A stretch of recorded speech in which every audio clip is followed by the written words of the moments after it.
In the quiet town of Rosewood Hollow, nestled between pine-covered hills and winding rural roads, life moved with the rhythm of familiarity. Most families had lived there for generations, and everyone knew everyone else, or at least thought they did. Children rode their bikes without worry, porch lights flickered on in the early evenings, and dogs barked from behind white picket fences. The town's police force, though small, was known less for cracking down on crime and more for keeping the peace and waving at neighbors during patrols. But peace, like glass, is fragile. One evening, in the soft amber glow of sunset, something happened that shattered that illusion, something no one in town would forget. Lena Monroe, 22 years old, was returning home from her evening shift at the local diner. She was well known in town, not because she sought attention, but because of the quiet strength she carried in her shoulders, the unwavering way she stood for what was right, and the kindness she offered without hesitation. Her regulars at the diner adored her. Kids looked up to her. Even the mayor once told her she reminded him of his daughter. As Lena walked home through the town's Central Park, she welcomed the cool night breeze brushing against her face. Her shift had been long, and her legs ached from hours on her feet. She clutched her tote bag, filled with scribbled journal entries and a worn paperback she planned to reread for the fourth time. Her house was only a few blocks away. A patrol car sat parked at the far end of the park, headlights off. Inside were officers Mason Trent and Kyle Reardon, two young men barely out of academy training, known around town for their laid-back demeanor. On paper, they fulfilled their duties. In practice, their version of patrolling often involved cracking jokes, streaming baseball games on their phones, or trying to one-up each other with childish dares during uneventful shifts. That on this particular night, they were bored. As Lena passed near the car, Mason leaned over and nudged Kyle. "Bet you $5 I can get a reaction out of her," he said with a smirk. Kyle chuckled. "You're on." Without hesitation, Mason stepped out of the vehicle. Lena noticed him approaching but thought nothing of it. Perhaps he was going to ask her if she'd seen someone, or maybe there had been a report of something nearby. This was her town, and she had no reason to distrust those sworn to protect it. Then, it happened. With a grin that had no place on a man in uniform, Mason reached out under the false pretense of stumbling and, with the back of his hand, lifted Lena's skirt. The world stopped. The laughter from the patrol car broke the silence. Lena's face flushed, not from embarrassment, but from the heat of rage bubbling up in her chest. Her breath caught in her throat, her hands clenched into fists, and for a moment, she couldn't hear anything but her heartbeat thundering in her ears. Kyle was in stitches, slapping the steering wheel. Mason leaned back, amused with himself. "Relax, it was just a joke," he called out, dismissing her with a wave.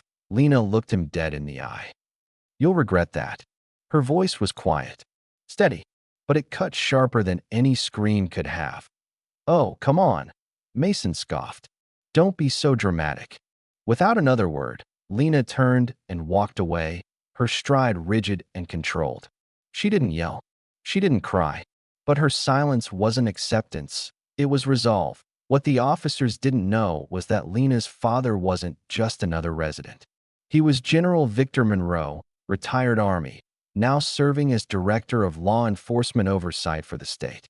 His reputation was one of absolute discipline, integrity, and a zero-tolerance stance on abuse of power. As soon as she stepped through the front door of their family home, Lena didn't pause. She dropped her bag onto the floor and pulled out her phone. Her fingers didn't tremble as she tapped the familiar number. "Dad," she said calmly when he picked up. He sensed it immediately in her voice. "Tell me." She told him everything. Every detail. The laughter. The invasion. The way they tried to reduce her to a punchline. On the other end of the line, Victor Monroe didn't speak for a long time. Then, with the calm certainty of a man who had commanded battlefields and boardrooms alike, he replied, "I'll handle it." The next morning, the Rosewood Hollow Police Department was anything but calm. Officers whispered in the hallways, heads turned when the door opened, and phones buzzed with rumors. General Monroe had walked through the front doors not as a father, but as the highest-ranking oversight officer in the region that he requested every shred of security footage.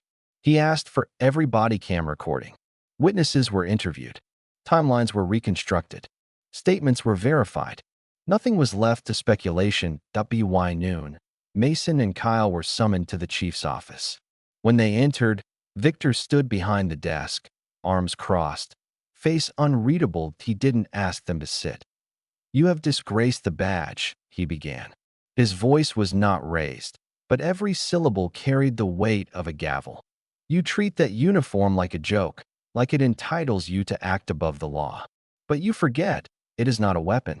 It is a promise, a responsibility. And last night, you broke that promise." Mason's cocky grin was gone. Kyle's face had turned pale. Neither dared to interrupt. Victor continued. "Effective immediately, you are dismissed. You will not serve another day in uniform. And I promise you, this won't be the last consequence you face." The room fell into silence. The two officers stood there, stunned. This wasn't supposed to happen. It was just a prank. No one ever got fired for a joke, but they weren't laughing anymore.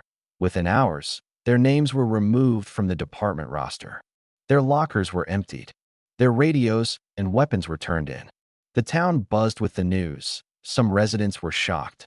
Others, especially women who'd felt uneasy around Mason or Kyle but never said anything, felt a quiet sense of justice. A few female officers who had once bitten their tongues now stood a little taller. As for Lena, she didn't make a statement. She didn't post online. When asked about it by a friend at the diner, she simply nodded and said, "It's been handled."